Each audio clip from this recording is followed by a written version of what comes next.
উন্নত ও স্মার্ট বাংলাদেশের যে স্বপ্ন আমরা দেখি তার শিকড় প্রথিত রয়েছে মহান মুক্তিযুদ্ধের চেতনায়, এমন মন্তব্য করেছেন তৌহিদ আক্তার পান্না।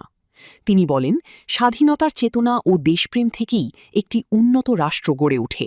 তাই ভবিষ্যতের স্মার্ট বাংলাদেশ বিনির্মাণে মুক্তিযুদ্ধের আদর্শ ধারণ করা অত্যন্ত গুরুত্বপূর্ণ। পাবনা প্রতিনিধি বাঁধন হোসেন জানান, গতকাল সন্ধ্যায় পাবনার ঈশ্বরদী উপজেলাতে আয়োজিত বাংলাদেশ মুক্তিযোদ্ধা সন্তান সংসদের অষ্টম প্রতিষ্ঠাবার্ষিকী উপলক্ষে এক আলোচনা সভায় প্রধান অতিথির বক্তব্যে তিনি এসব কথা বলেন। অনুষ্ঠানে সভাপতিত্ব করেন সংগঠনের সভাপতি তুহিনুল ইসলাম রঞ্জু। এ সময় সংগঠনের সহসভাপতি আরিফুল ইসলাম, সাধারণ সম্পাদক মামুনুর রহমান, সহসাধারণ সম্পাদক এ.কে.এম ফজলুর রহমান, অর্থ সম্পাদক রফিকুল ইসলাম, সাংগঠনিক সম্পাদক নজরুল ইসলাম এবং মহিলা সম্পাদক হেলেনা আক্তার শিল্পীসহ বিভিন্ন পর্যায়ের নেতৃবৃন্দ উপস্থিত ছিলেন। বক্তারা বলেন, মুক্তিযুদ্ধের চেতনা শুধু ইতিহাস নয়, এটি আমাদের ভবিষ্যৎ উন্নয়নের পথ নির্দেশক।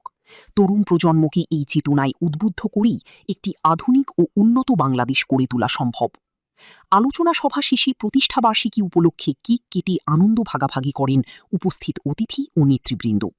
সব মিলিয়ে মুক্তিযুদ্ধের আদর্শকে ধারণ করে স্মার্ট বাংলাদেশ গড়ার প্রত্যয় ব্যক্ত করা হয় এই আয়োজনে।